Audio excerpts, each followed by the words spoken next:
My cheating fiancé was having an affair with my mother, and it turns out that he is the father of my baby brother. My fiancé Jake and I got engaged last spring after dating for 2 years. Everything seemed absolutely perfect between us. We were planning our wedding for next summer, looking at venues downtown, picking out flowers, tasting cakes, all the exciting stuff you dream about. My mom had my baby brother Tommy about 8 months ago, which came as a huge surprise to everyone since she's 45 and had been completely single for years after my dad died when I was in high school. She never told anyone who the father was, just said it was a brief relationship that didn't work out and she wanted to raise Tommy alone. Jake was incredibly supportive during mom's entire pregnancy. He'd drive her to doctor appointments when I was stuck at work, helped set up the nursery in her spare bedroom, even spent a whole weekend assembling the crib and changing table. I thought it was amazingly sweet how much he cared about my family and wanted to be involved. Mom seemed to really appreciate having a man around to help with heavy lifting and practical stuff around the house. She'd always struggled with home repairs and yard work since Dad passed away. Jake would come over on Saturdays to mow her lawn and fix broken things without me even asking him to. But over the past few months, I started noticing weird little interactions between them that felt off somehow. Jake would text constantly during our dates, claiming it was urgent work stuff from his construction company. When we visited Mom's house for dinner, he and Mom would have these quiet, intense conversations in the kitchen that would stop abruptly the moment I walked in. Jake started suggesting we spend way more time at Mom's place instead of my apartment. He said he wanted to help with Tommy since babies needed strong male role models, which seemed thoughtful and caring, but Jake had never shown any interest in children before we got engaged. He used to say babies made him nervous, and he didn't know how to act around them. The strange behavior intensified dramatically after Tommy was actually born. Jake would hold him for hours at a time, making this expression I'd never seen on his face before. Almost protective, like territorial or possessive. Mom would watch them together with this look I couldn't quite identify, pride mixed with something else, something that made my stomach twist uncomfortably. Jake started working late way more often than usual, but when I called his office, his assistant would say he'd left hours earlier than he claimed. When I asked where he'd been during those missing hours, he'd get defensive and snap that I was being clingy and controlling. We started having fights about trust and communication, which had never been an issue in our relationship before. 3 weeks ago, I noticed Jake had saved Mom's number in his phone under a completely different name. Not Mom or Linda like you'd expect, but as Star with multiple heart emojis. When I asked him about the weird contact name, he laughed it off nervously and said it was just an inside joke from when he helped her during the pregnancy. But his face went bright red and he wouldn't meet my eyes when he explained. Last Tuesday, I came home early from my job at the bank with a splitting migraine and decided to pick up some of my clothes I'd left at Mom's house over the weekend. I used my key and walked in quietly, not wanting to wake Tommy if he was napping in his crib upstairs. I heard voices coming from Mom's bedroom, hushed but intense conversation that carried down the hallway. I recognized Jake's voice immediately, even though his truck wasn't parked in the driveway. He must have parked around the corner or down the street where I wouldn't see it. I crept up the stairs slowly, my heart pounding against my ribs, trying to catch what they were saying to each other. That's when I heard Jake say something that made my blood freeze in my veins. He called Mom by a pet nickname he'd only ever used for me, Babe. Then I heard Mom respond with something that finally explained everything I'd been noticing and questioning for months. I stood outside that bedroom door and finally understood exactly why Jake looked at Tommy the way he did. Why Mom had been so secretive about Tommy's father, and why they'd both been acting so strange around each other. I pushed open the bedroom door, and that's when I discovered the truth about what they'd been hiding from me. I push open the bedroom door and the world stops spinning. My mother, naked from the waist down, is straddling Jake on her bed. The sheets are tangled around them, and my engagement ring catches the afternoon light as Jake's hands grip my mother's hips. Their heads whip toward me in perfect synchronization, mouths forming identical O's of shock. Melissa, Mom gasps, scrambling off Jake, yanking the sheet up to cover herself. Her face is flushed, hair disheveled in a way I've never seen before. Jake is frozen, his eyes wide with panic. Babe, I can explain. Don't call me that, I whisper, my voice barely audible even to myself. The room seems to tilt sideways. Don't you ever call me that again. Mom is crying now, big heaving sobs as she clutches the sheet to her chest. Sweetheart, please. How long? The question burns my throat like acid. How long has this been going on? Jake and Mom exchange a look that tells me everything. This isn't new. This isn't a one-time mistake. Since before Tommy, Jake finally admits, his voice cracking. He reaches for his boxers on the floor. I've been trying to find a way to tell you. The room spins faster. Before Tommy? You're saying. He's mine, Jake whispers, and the floor drops out from under me. Tommy is my son. The truth crashes over me like a wave. Jake's sudden interest in babies, the secretive conversations, the way he looked at Tommy, the missing hours, all of it slides into horrifying focus. It started during my pregnancy counseling, Mom says. tears streaming down her face. Jake was driving me to appointments, and we just connected. I was so lonely after your father died, and Jake was so kind, so attentive. Stop. I hold up my hand, bile rising in my throat. My fiancé, my mother, my baby brother, is actually I can't even say the words. I love you both, Jake says, standing now, reaching for me. I know that sounds impossible, but I do. I love you differently, but I run. Down the stairs, through the hallway, out the front door. My stomach heaves, and I vomit into the azaleas Mom planted last spring. Jake's footsteps pound behind me. Please let me explain. He grabs my arm, spinning me around. You can't tell anyone. Think about Tommy.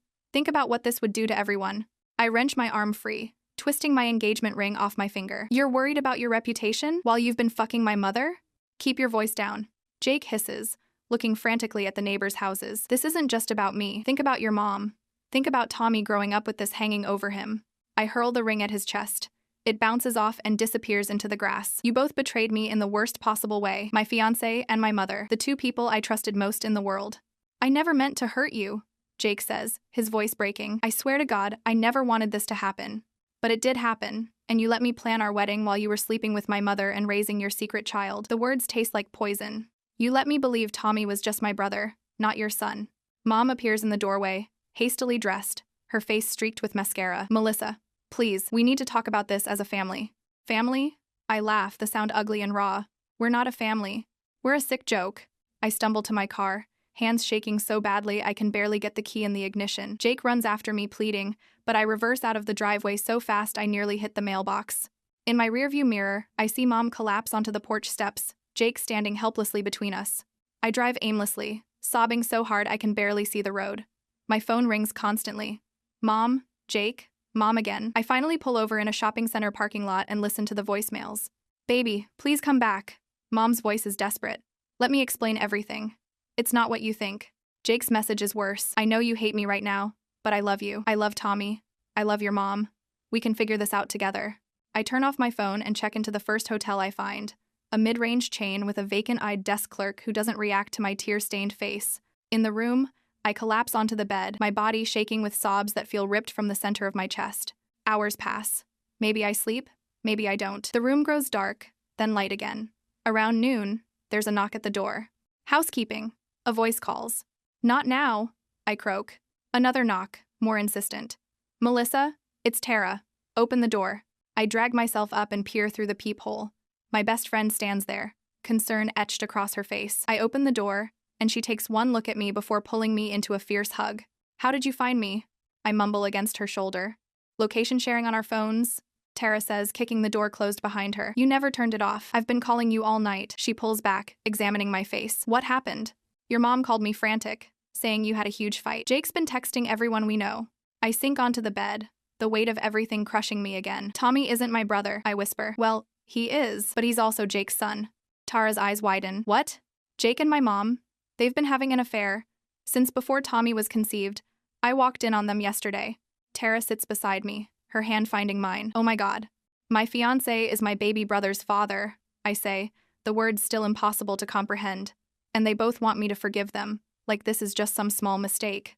Tara shakes her head, speechless for once in her life. I don't know what to do. I admit, fresh tears spilling. I don't know how to even begin to process this. You don't have to figure it out right now, Tara says firmly. Right now, you just need to breathe. She orders room service, makes me shower, and sits with me while I cry until there are no tears left. The betrayal feels like a physical wound, something torn open inside me that will never properly heal. Do you want me to get your stuff from Jake's place? Tara asks eventually. You can stay with me as long as you need. I nod, thinking of all my belongings mixed with his. The life we were building together, now revealed as nothing but an elaborate lie. He's Tommy's father, I whisper, the reality still sinking in. All those times he was helping Mom, driving her to appointments, building the nursery, they were together. They were planning their child's room while I was planning our wedding. Tara squeezes my hand. I'm so sorry. My phone, which Tara convinced me to turn back on, lights up with another call from Mom. I stare at her name on the screen, remembering how she looked in Jake's arms, and I feel sick all over again. I hit decline, knowing I'm not ready to hear whatever explanation she thinks could possibly make this right. Tara helps me back to my apartment the next morning. I stand in the doorway, staring at the space Jake and I shared for the past year. His presence is everywhere, his running shoes by the door, his favorite coffee mug in the sink, the framed photo of us hiking in Colorado on the bookshelf. My eyes land on his sweatshirt draped over the couch, and I feel physically ill. I can't be here, I whisper. Tara squeezes my shoulder. Let's pack some of your stuff, and you can stay with me. I'm shoving clothes into a duffel bag when there's a knock at the door. Tara peers through the peephole and turns to me with wide eyes. It's your mom. My heart pounds against my ribs. Tell her to go away, but Mom's voice carries through the door. Melissa, please. I know you're in there. We need to talk. I'm not ready. Sweetheart, please. 5 minutes. That's all I'm asking. Tara looks at me questioningly. I nod, resigned.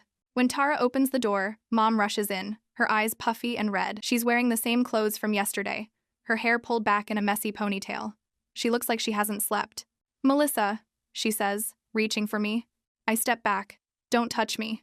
Mom drops her hands, her face crumpling. I know what we did is unforgivable. Then why are you here? I snap.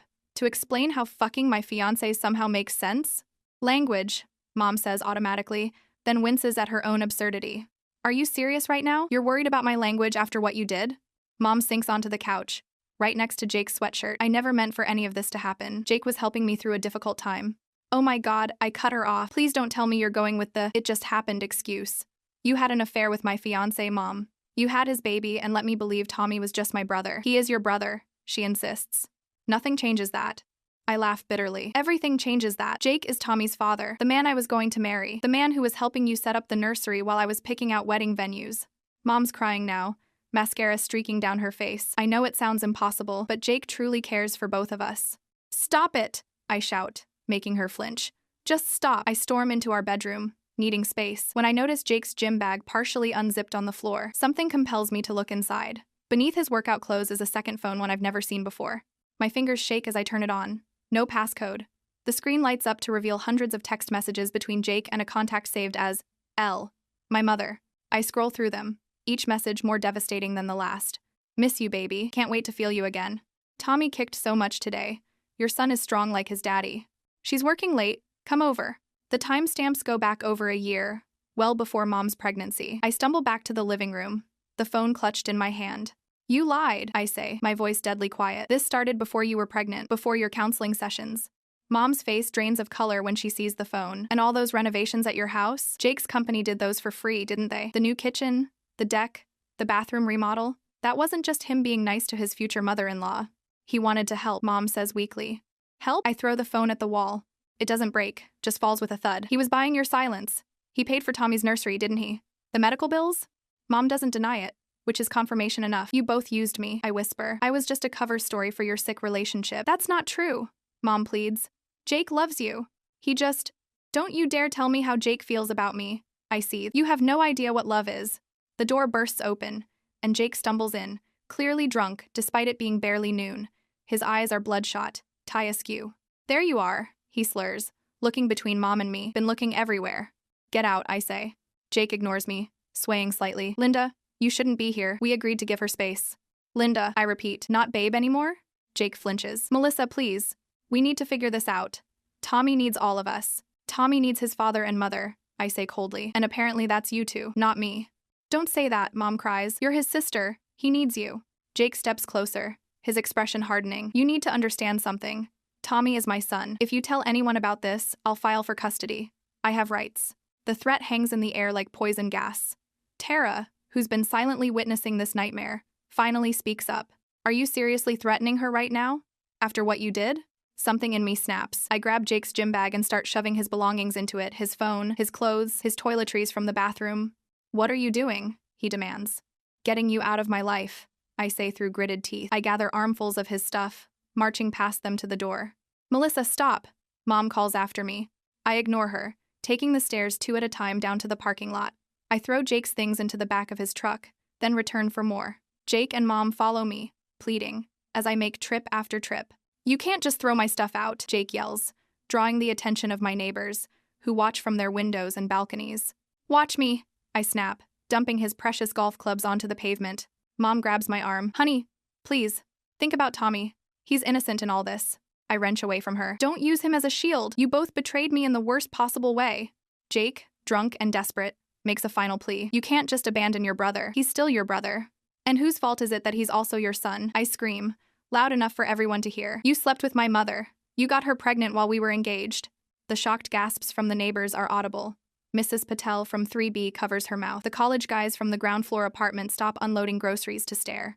Mom collapses onto the curb, sobbing. Jake stands frozen, the public exposure of their secret rendering him speechless. Tommy is still your brother, Mom whispers through her tears. Please don't punish him for what we did. I look at her, this woman who raised me, who I thought would never hurt me, and feel nothing but hollow devastation.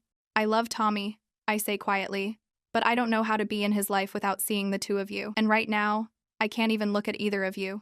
I turn and walk back to my apartment building, leaving them exposed under the judgmental eyes of my neighbors. Tara follows, her arm around my shoulders. What am I supposed to do now? I ask her, my voice small. One day at a time, she says, just one day at a time. I sit across from the lawyer, a stern woman with reading glasses perched at the end of her nose, as she shuffles through the documents I've brought her. The ticking of the wall clock feels deafening in the silence. So, she finally says, looking up at me, based on what you've told me and these text messages, Jake is indeed Tommy's biological father. Can he really claim custody? My voice sounds hollow, even to my own ears. She removes her glasses, rubbing the bridge of her nose. If he establishes paternity through testing, which these messages suggest he could easily do, then yes, biological fathers have rights in this state. Even when, well, even in unusual circumstances like yours. Unusual. Such a polite word for the nightmare my life has become. What about the fact that he's been involved with my mother? Doesn't that count against him somehow?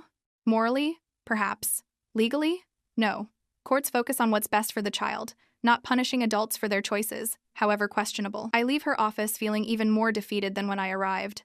Outside, rain drizzles down, matching my mood perfectly. My phone buzzes with a text from Jake. We need to talk. Please.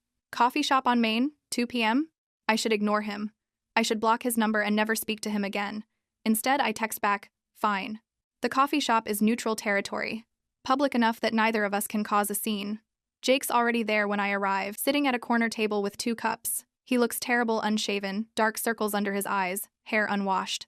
I ordered your usual, he says, pushing a vanilla latte toward me. I don't want anything from you, but I sit down anyway, leaving the drink untouched.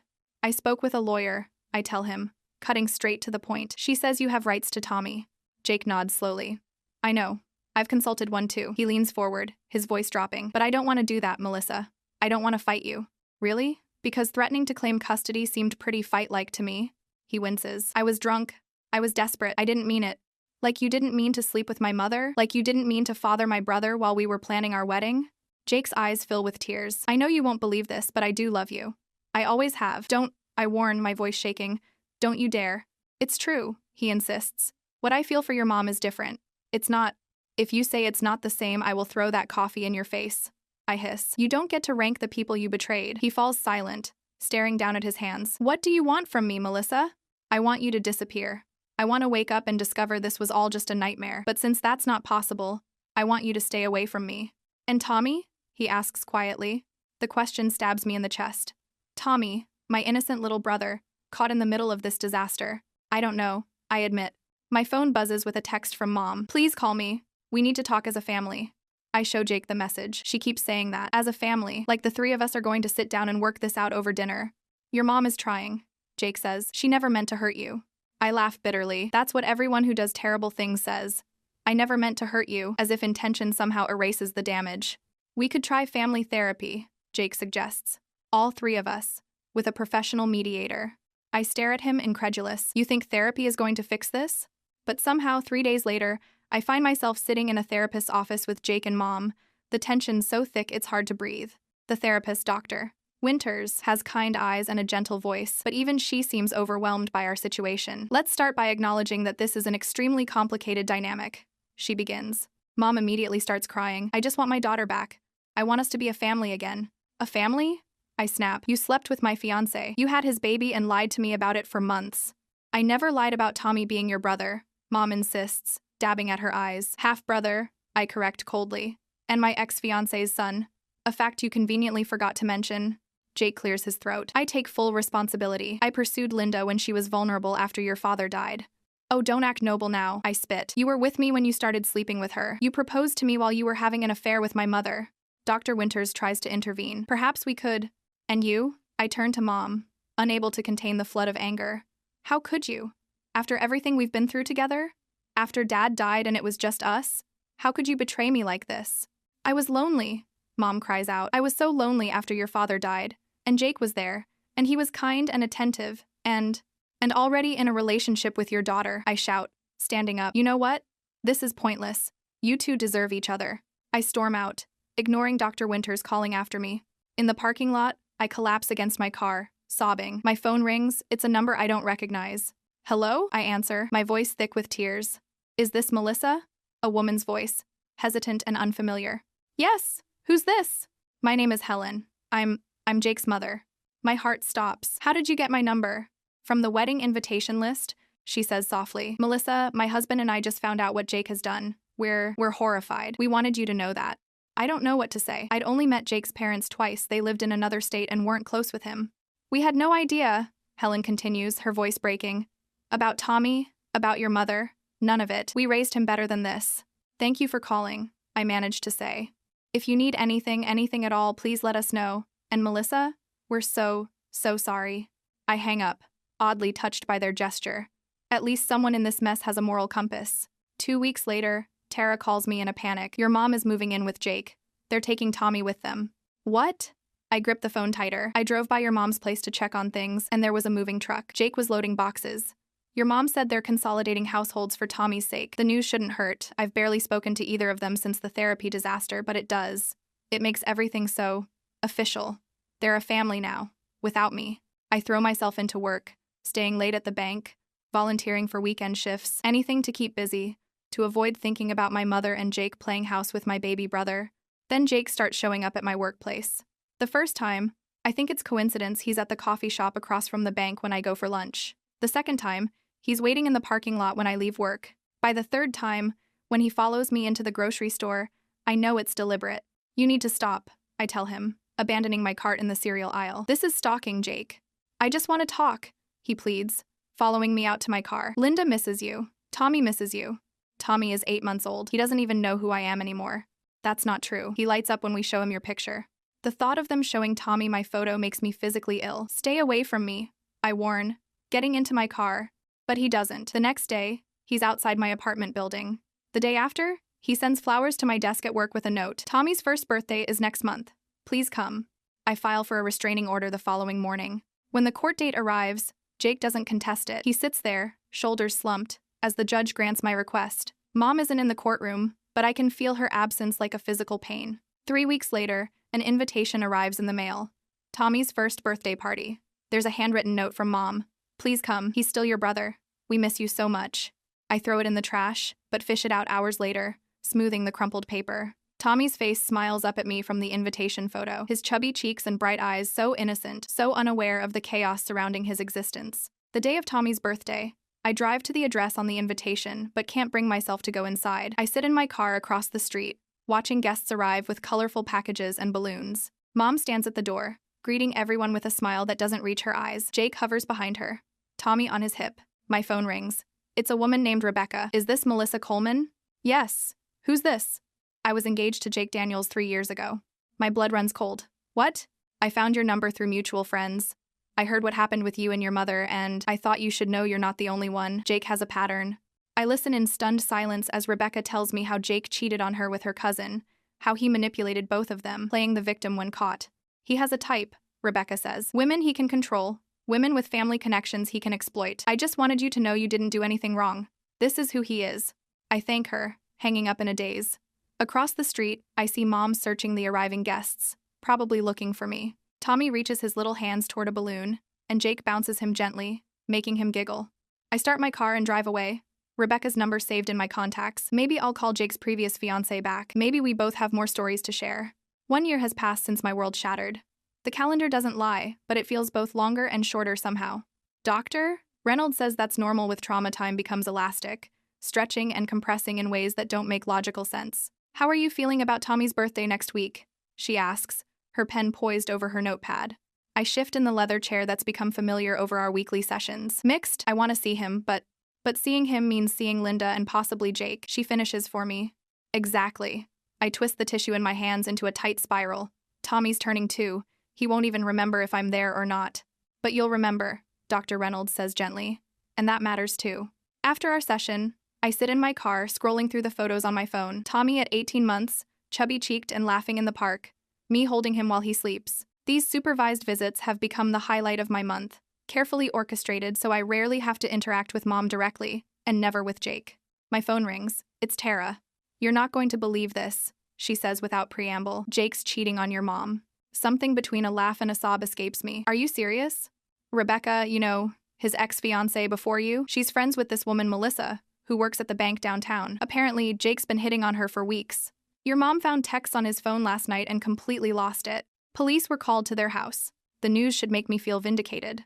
Instead, I just feel hollow. Is Tommy okay? He's with your mom at her place. Jake moved out this morning." I hang up and stare at my steering wheel, trying to process this new development. The karmic justice feels empty, meaningless. All I can think about is Tommy, caught in the middle of yet another adult mess. 3 days later, Mom calls. I let it go to voicemail, as I have for months now. "Melissa," her voice sounds broken, tired. "I know I'm the last person you want to talk to, but please, I need to see you. Not for me, but for Tommy. Jake's gone, and I've made so many terrible mistakes. Please call me back." I delete the message but can't delete the sound of her voice from my mind.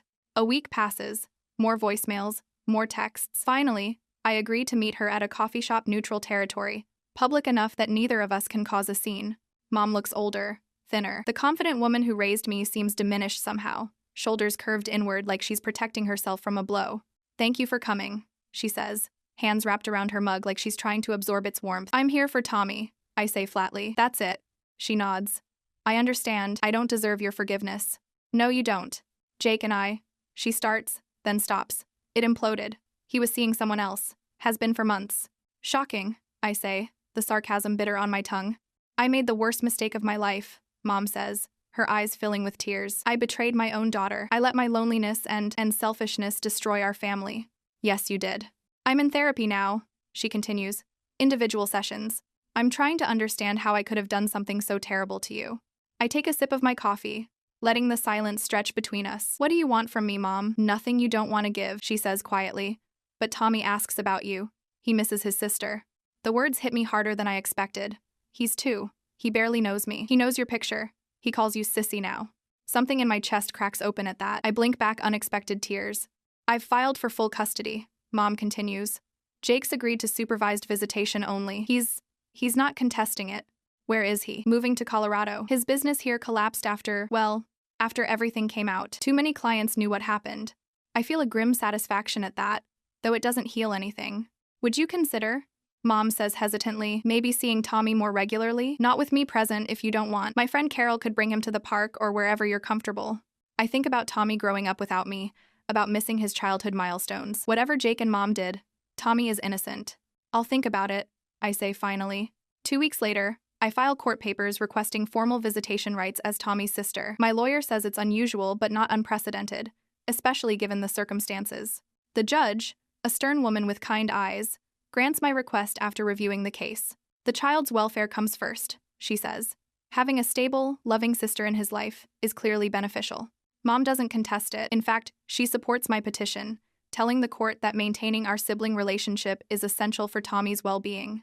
The first time I pick Tommy up from Mom's house under the new arrangement, he toddles to me with arms outstretched, shouting, "Sissy! Sissy!" His face lights up with recognition and joy, and something inside me heals just a fraction. "Hi, buddy," I whisper, scooping him up. "I've missed you." Mom stands in the doorway, not approaching, respecting the boundaries I've set. "His favorite book is in the bag," she says, "and snacks. He likes apple slices now." I nod, unable to look at her directly. "I'll have him back by 4. At the park, Tommy points at ducks and squeals with delight when I push him on the swing. For a few hours, everything feels almost normal, just a big sister spending time with her little brother. When I return him to Mom's house, she invites me in for tea. I decline, but something in her expression makes me pause. "I started family therapy," she says. "Just me and a therapist for now, but if you ever wanted to join, even just once." "I'm not ready for that." "I understand. The door is open, whenever, or if ever, you're ready." 3 months pass. Tommy and I settle into a routine park visits, trips to the Children's Museum, story time at the library. I learn his favorite foods, the songs that make him giggle, the stuffed dinosaur he can't sleep without. Mom keeps her distance, never pushing, always grateful for whatever small interaction I offer. She sends me updates about Tommy's development but never mentions Jake or their relationship. One evening, after dropping Tommy off, I hesitate at the door. "How's your therapy going?" I ask, the first personal question I've initiated in over a year. Mom looks surprised. "It's hard, but good. I'm learning a lot about myself, about the terrible choices I made." I nod, not ready to say more, but it's a start. The next week, I meet someone. His name is David, and he teaches 3rd grade at the elementary school near my apartment. We bump into each other at a coffee shop, and he asks me out for dinner. He's kind, funny, and refreshingly straightforward. On our 3rd date, I tell him everything about Jake, Mom, Tommy, the whole sordid mess. "That's a lot," he says finally. "Thank you for trusting me with it." Most guys would run screaming after hearing all that, I say, only half joking. David reaches across the table and takes my hand. I'm not most guys, and family is complicated for everyone. Maybe not quite that complicated, but he smiles, and I find myself smiling back. 6 months later, I agree to attend a therapy session with Mom. Just one, I tell myself, just to see what it's like. Dr. Winters, a different therapist than before, creates a safe space where we can talk without accusations or defensiveness. Mom cries when she apologizes again, and this time, I believe her remorse is genuine. "I will regret what I did to you for the rest of my life," she says. "I don't expect forgiveness, but I want you to know that I see the pain I caused. I see you." I don't forgive her that day, or the next. But something shifts between us. A door cracks open that I thought was permanently sealed. The first time Tommy calls me Sissy, without prompting, I'm helping him build a block tower in Mom's living room. He looks up at me with Jake's eyes, but Mom's smile and says, "Sissy, look," as the tower reaches his height. "I see it, buddy," I say, my heart expanding. It's amazing. Mom watches from the doorway, not intruding, just witnessing this small moment of connection. Our eyes meet briefly, and I don't look away. Later, as I'm leaving, she hands me a small photo album. "I thought you might want this," she says. "It's pictures of Tommy from the months you weren't around as much, so you don't miss anything." I take it, this peace offering disguised as photographs. Thank you. We're not fixed. We may never be completely whole again. But as I drive away with Tommy's laughter still echoing in my ears and David's dinner invitation waiting on my phone, I realize that healing isn't about erasing the past, it's about finding a way to carry it forward without letting it crush you. Tommy deserves a sister who loves him. And maybe, eventually, I can build a new relationship with my mother, not based on blind trust or obligation, but on the careful, deliberate choice to move forward together, with Tommy at the center of our cautious new family circle.